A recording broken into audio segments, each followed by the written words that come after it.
Title: Friendzone, written by Mimi C. Genshin. Essentially, more time on contemplation, less time on execution. Simple, isn't it? Not really. Ugh, I knew we shouldn't have brought this up with you. I thought my answer was quite engrossing. Boss, this is good wine. I'll have the same, please. Kaveh swirls his cup. Well, he has at least one weakness, he comments. Do tell. He has the same crush for years. Kaveh tells them. The guy's completely smitten. You can't be serious, says Cyno. Why is that so surprising? Alhaitham says. It makes less sense that I wouldn't be attracted to her. See what I mean? Says Kaveh. You should see how he's around her. He practically treats her like a queen. I have a hard time believing that, Cyno says, crossing his arms. Stop exaggerating, Alhaitham tells Kaveh. I just treat her the way she should be treated. Kaveh only laughs at his answer. I thought you didn't like social interaction, says Cyno. Or had any friends for that matter. It's not tiring to be around her. She's different. Of course she is, says Kaveh. Well, this is interesting, says Tighnari. What is she like? We've known each other since we were kids. She was mature for her age. She did things like helping me resolve issues I had with others to keep the peace, making sure other kids didn't bother me while I was reading. Also, comforting me whenever I got discouraged. You? Discouraged? Kaveh scoffs. Yes, I am only human, you know. Alhaitham simply replies. Anyway, you get the picture. That seems reasonable, says Tighnari. So it's one-sided, Cyno asks. As far as I can tell, you were still single. No, says Alhaitham, crossing his arms. It's not one-sided. You're kidding me, right? Kaveh says. Are we even talking about the same person? Tighnari raises a brow. Every time she introduces him to another woman, she's a little too obvious with sharing why they'd be good for Alhaitham.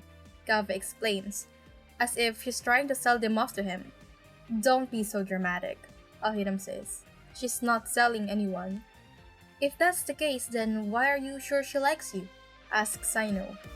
Well, for one, she comes by often to check how I'm doing. Perhaps she simply thinks you're incompetent at your job, Kaveh chides. 2, he continues, ignoring him. She's always willing to hear about the latest book I'm reading, no matter how boring others think of it. Tighnari mumbles. I can understand that. And 3, Alhaitham puts down his cup. Whenever she reaches out for my hand, like when she wants to comfort me, she stops short of actually holding it. She does? Asks Kaveh. Interesting. So it seems that while she does display some sort of affection for you, says Tighnari, perhaps she just didn't want you to get the wrong idea. So you were doubting my conclusion. I'm simply saying it's difficult to judge based on the evidences you've provided. We may need to observe the two of you for ourselves. Alhaitham sighs. This isn't going anywhere. Does she have any reason to not want to date you? Cyno asks. I wouldn't be surprised if you were overly critical of her, commenting on her every action. I give her nothing but compliments. She knows I think very highly of her. Tighnari says. That's quite unexpected. I've been telling you guys, Kaveh says. But he's really something else around her. Is she actually older than you by any chance? Asks Tighnari. She is. Well, this changes things. Perhaps she still sees you as a kid and is simply just doting on you. Kaveh turns to Alhaitham, eagerly waiting for his reply. Alhaitham clears his throat. If she is less than a couple of years older than me, it's not a big deal. Just admit that you are friend zone, says Kaveh, who'd treat their love interest like a kid. I'm not so sure, Cyno says. Both Kaveh and Tighnari raises a brow. I think Alhaitham has a clearer picture and can judge more accurately than any of us. They've known each other for long enough. It's just his wishful thinking on his part, says Kaveh, who wouldn't want to read into their crush's actions. I agree to an extent, says Tighnari, but perhaps we're missing some crucial information here.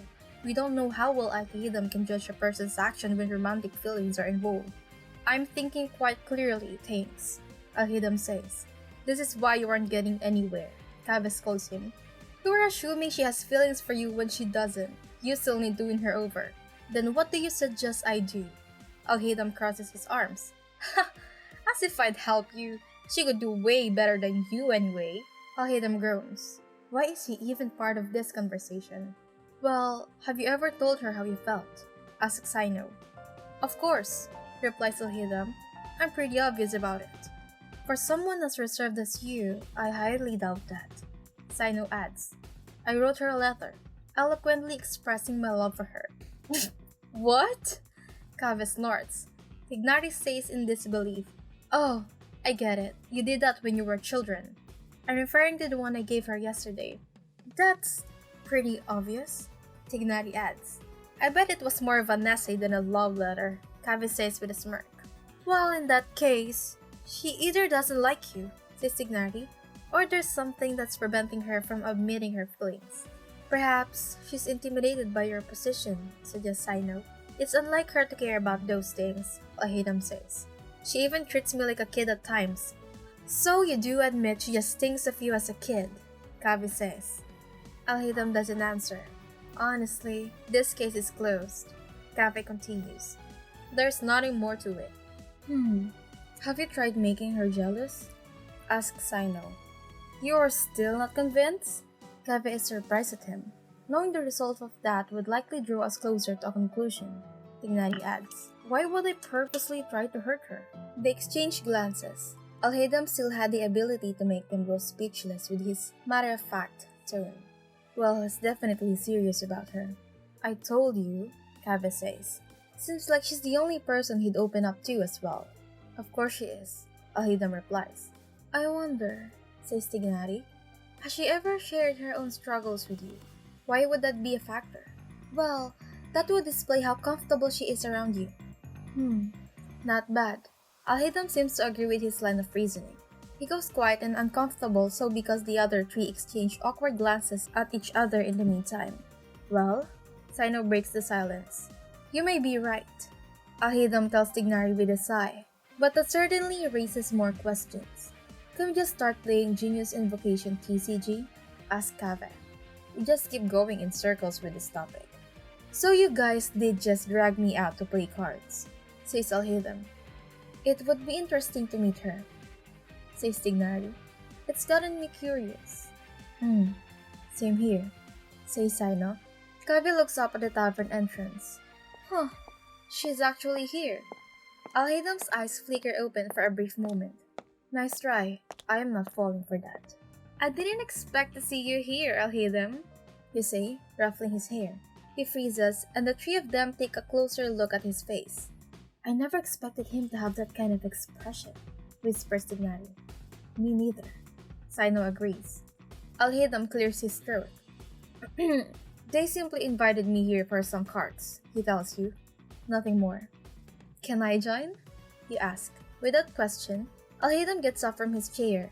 He holds the back of his seat and slides it out, gesturing for you to take it. Cyno and Tighnari widen their eyes. Is it just me or did that feel kind of odd? Says Tighnari. Coming from him, you are not wrong there, adds Cyno. You hesitate for a moment before you accept his kindness and take his seat. He stands next to you, waiting for the other guys to start preparing the game. The two onlookers feel slightly uncomfortable for some reason while Kaveh tells them another round of, I told you so. There isn't anything out of the ordinary as you all take your turns playing each other. Cyno is intense as usual, not just with his tactics but also with how he approaches the battle like an interrogation. Tighnari was calm and collected even under pressure, and Kaveh spoke his mind with every move regardless of whether it's his or his opponent's. But having you there with Alhaitham is strange. Nothing really happened of significance. The two of you treat each other well and with respect. Just having Alhaitham being a complete gentleman around you is unnerving for the rest of them. Curt responses and sarcastic remarks are absent. He's completely agreeable with you and his usual temper isn't there either. Everyone plays the game in peace. You should save that card for later, Alhaitham tells you. He can't do anything for the rest of the round anyway. I am not quite sure if that's what I want to do yet, you respond. Alright, he says. You should do what you think is best. This guy. Kaveh turns to you. How do you get him to be like that? If it were any of us, he would have scolded us with a lengthy explanation about how we'd lose if we didn't follow his exact instruction. What? She can think for herself, and none of us can't? I'm already familiar with how the three of you play and where you go wrong.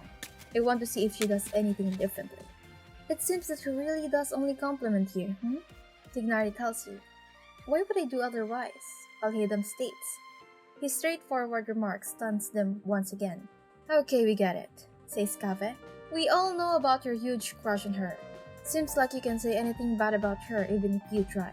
Cyno comments. Of course I can. You can? You ask. The whole table looks at you funny. You fiddle with the cards in your hand pretending you weren't shocked for a split second.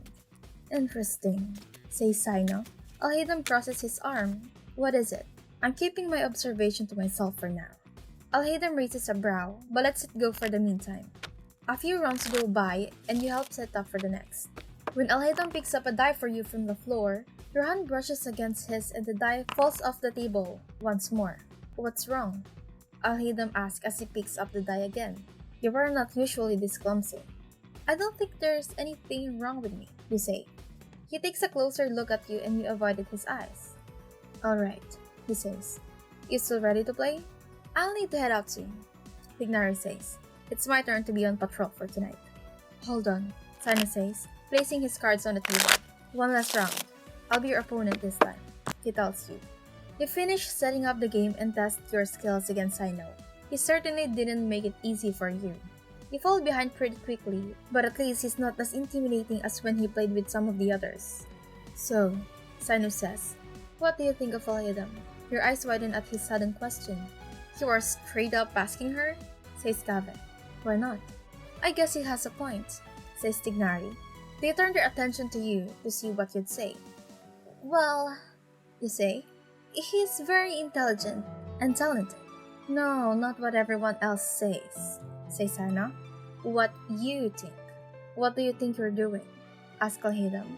Are you interrogating her right now? Just let her answer the question. Well, he's nice and sweet. Cyno raises a brow. He's cute? Kaveh holds in his laughter. Cyno ignores him and presses the question. I don't know how to respond, you tell him. We've known each other for so long, I can just sum it up in a sentence. Alright, I'll get straight to the point, says Cyno. What do you think of Alhaitham's feelings for you? I think he should get to know other people. And try dating someone else. See? Says Kaveh. I've already told you I'm not interested in anyone else, Alhaitham says. No, you should listen to her answer. Cyno tells him, she's not lying. What? Alhaitham widens his eyes. I'm not done yet, says Cyno. There's more. He turns to you. How serious do you think Alhaitham is about you? He is definitely sincere. I'm pretty sure that was obvious, says Tighnari. But you don't take his feelings seriously, Cyno tells you. It's not that. It's just, you don't, asks Alhaitham. Alright, it's your turn from here, Cyno tells him. But I thought I was clear, Alhaitham tells you. You were. Apparently not clear enough. Look, you used to follow me around like a duckling whenever you weren't reading a book, you tell him. How was I supposed to take your crush on me seriously? It's been more than a decade since then. Okay, fair enough, you concede. But it would disappear once you learned I didn't live up to your expectations. What expectations? Alhaitham raises his brow. I don't know. That I'm this perfect woman that you've been pinning for more than half your life? You'd know I'm not so great if you'd actually try liking someone else. Is that what you've been telling yourself? You never say anything bad about me. Why would I want to talk about your flaws? Especially when I've been trying to win you over, he says. Besides, aren't they obvious to you? What? You are genuinely surprised. Like what? Look how stupid you are being right now. You freeze. Besides, I've been around you long enough, Alhaitham continues. There's plenty I don't like. Like the way you cut me off at times, and what? Or your atrocious style. Okay, that one hurt a bit. Or how stupid do you have to be to keep asking Kaveh for money? Alright, I get it. Or that time you— Okay, I get it, you like me. Kaveh looks at you as if you've grown another head. How did you come to that conclusion? Are we even listening to the same conversation? I think she's finally realized that his feelings were deeper than she initially thought, says Tighnari. Especially since she knows that Alhaitham is still objective with her and not blinded with infatuation. That's right, Cyno says. She's been the exception to his behavior for a long time. It makes sense she would think his judgment would be clouded with information she had. You had your face from them. It was embarrassing how they read you like a book once your guard was down. I didn't expect the solution to be so simple, Alhaitham says. He slips his hand into yours and you let out a little squeak. You've also been wanting to hold my hand for some time, haven't you? Oh, you're all smug now because you know that I returned your feelings. I also don't like how you rearranged my bookcase. You can stop now. I think it's time for us to go, says Cyno. But you haven't finished our match yet. You tell him, I'll just forfeit this one. I'm with on you on that, says Kaveh. Anything before they start being gross with each other. I guess this is a good time for me to head out as well, says Tighnari. The two of you are suddenly left alone at a table with a bunch of dice in front of you. Well, that's one way to win a match, Alhaitham tells you. I'd say it's pretty ingenious actually. You simply groan. You know what's coming. Do you want me to help you win every time? Ugh, please don't,